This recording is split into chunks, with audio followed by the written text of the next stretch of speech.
Olá, eu sou Shafik Gibelli, sou terapeuta Ayurveda e psicanalista e estou gravando esse vídeo a pedido de alguns alguns colegas da área da psicanálise também, me questionando a respeito de alguns sentimentos de culpa que as pessoas têm sentido nesse momento de isolamento social, quando estão em casa e às vezes têm vontade de fazer algumas coisas e ficam com um sentimento de culpa. Por que isso acontece?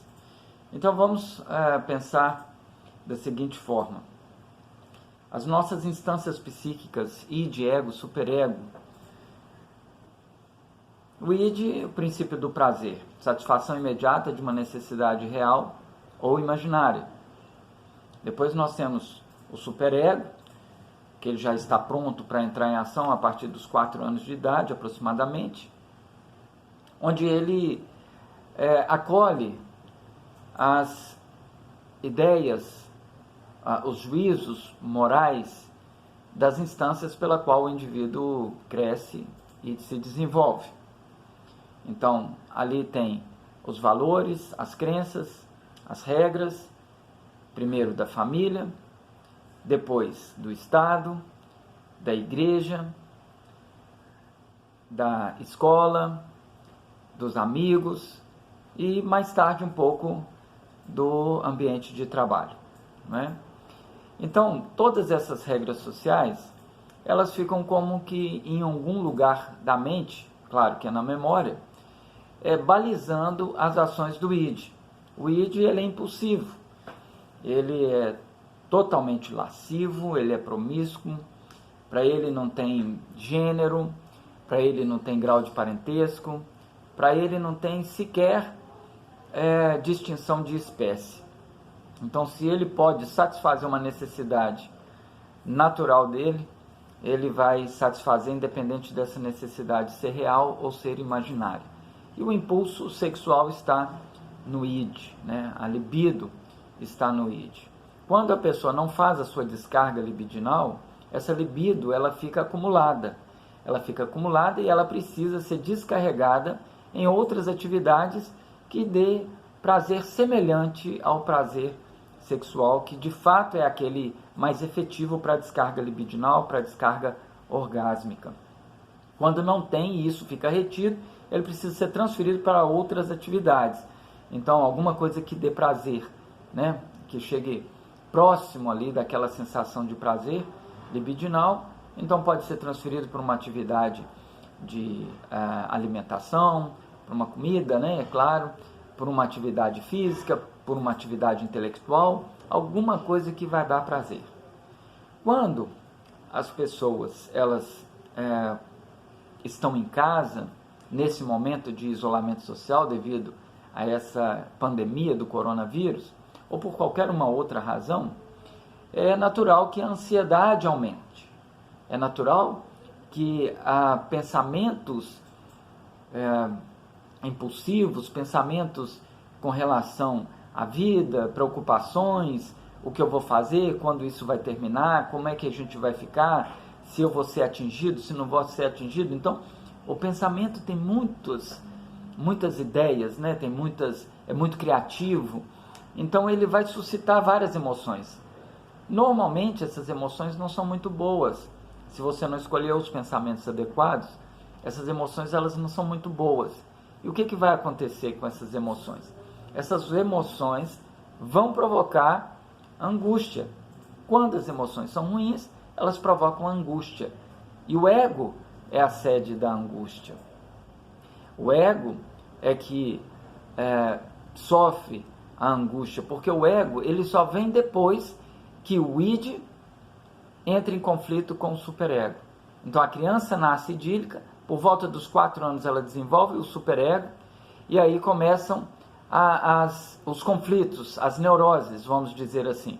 Então é necessário uma terceira instância, uma terceira instância psíquica, no caso o ego, com seus mecanismos de defesa para atender as demandas do id, sem violar as regras sociais contidas no superego.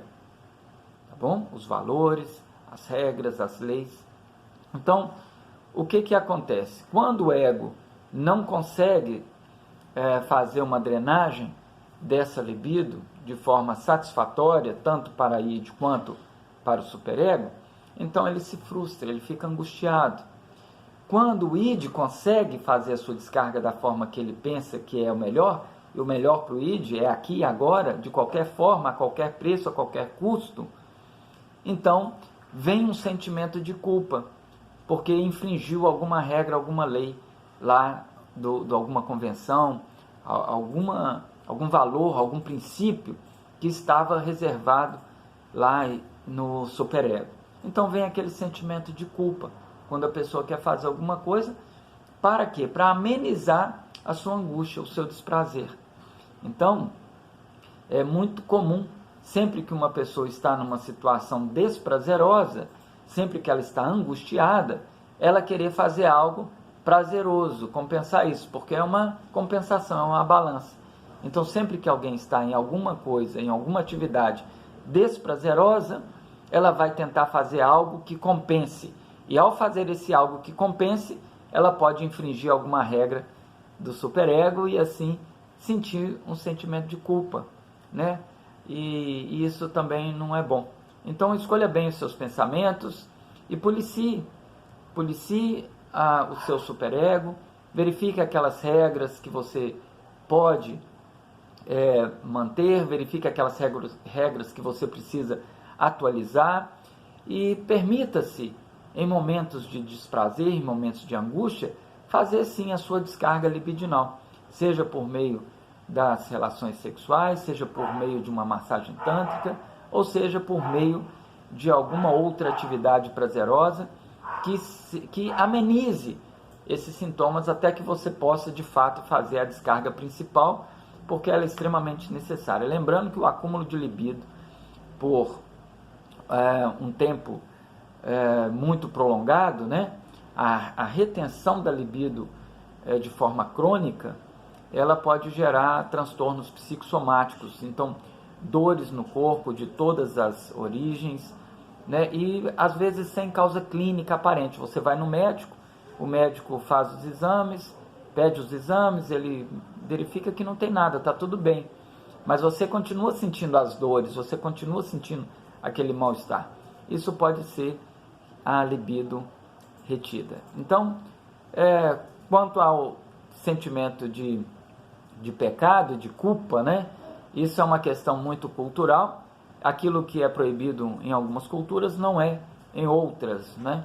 Então, a maioria das pessoas conseguem lidar com isso através de um confessionário, através de uma oração, através de um pedido de perdão, e aí elas tentam, vamos dizer assim, restaurar aquele padrão anterior que ela estava de bem-estar psíquico.